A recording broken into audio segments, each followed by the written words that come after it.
Hey petrolheads! Today we are gonna discuss Chrysler V6 Pentastar engine, which is commonly used in all full-sized cars with American brands from Stellantis. This 3.6-liter engine is installed in Dodge Challenger, Dodge Charger, Grand Voyager, also all Jeeps, full-size Jeeps, Ram trucks, everywhere.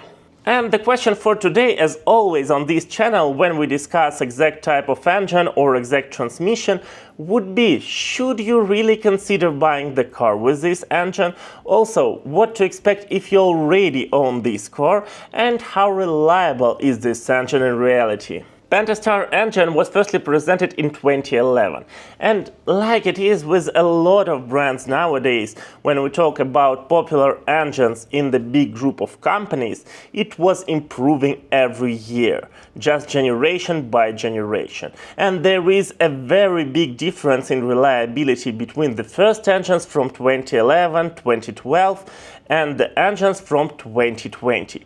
It would be the same architecture, the same problems partly, but it would be improved a lot. The early versions of this engine until 2013 had a very common issue with the left cylinder head, and it could lead to the misfire, to the power loss, and usually it appeared on the mileage less than 50,000 kilometers, and it could lead just to the death of the engine. Of course, it was a very serious issue, but there was a warranty in this period. So nowadays, if you consider buying a car from 2011 to 2013, this issue was already solved for sure. Okay, but the problem with cylinder head appeared mostly on the early versions of this engine, until 2013, sometimes until 2015. In 2016 it was completely solved.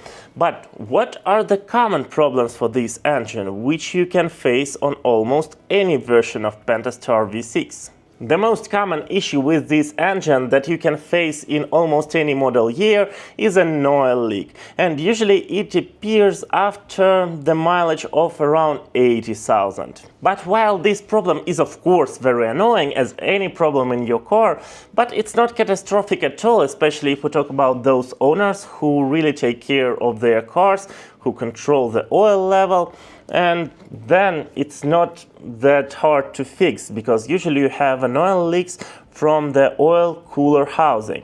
So you just need to change several tubes and it would be absolutely alright. But of course, once again, it is very annoying and you should control it regularly. Okay, these two problems are the main with the engine on the low mileage. But how about the engine reliability in case of its whole resource, lifespan of the engine? And here I would say that usually these engines with the proper maintenance last longer than 200,000 miles. It is quite a good result for the modern days. Of course, it's not a 5.7 Hemi V8, but some people doesn't need such a lifespan, such a resource and such power, and of course such an oil consumption.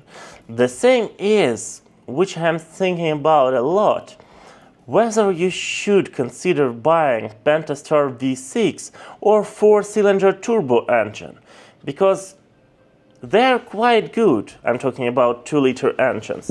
And of course their resource would be a little bit lower than with naturally aspirated V6. But for this you get a better fuel consumption and also you get a more powerful car in your modern everyday life. So I would say that maybe if we talk about quite fresh cars, let's say 5-7 years old car, then I would maybe go for a 2-liter engine. If you consider buying quite an old car, let's say 2011-2013 with a high mileage, then I would for sure go for the Hemi V8. I personally own Jeep Grand Cherokee with this engine because it's a bulletproof thing. There is no difference with what mileage to buy this car.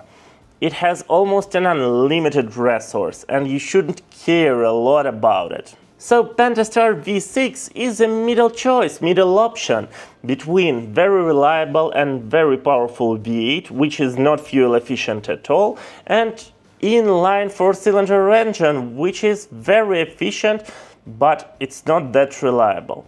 So, the middle choice. And to be honest, I don't see any reasons not to buy a car with V6 Pentastar 3.6-liter engine. But on the other hand, I don't see any reasons to buy one of those. What do you think about Pentastar V6 engines? Please share your experience and your thoughts in the comments. It would be very interesting to know your opinion. Press the like button if you enjoyed watching this video and subscribe for more. We have a lot of useful information on this channel. Thank you and see you soon.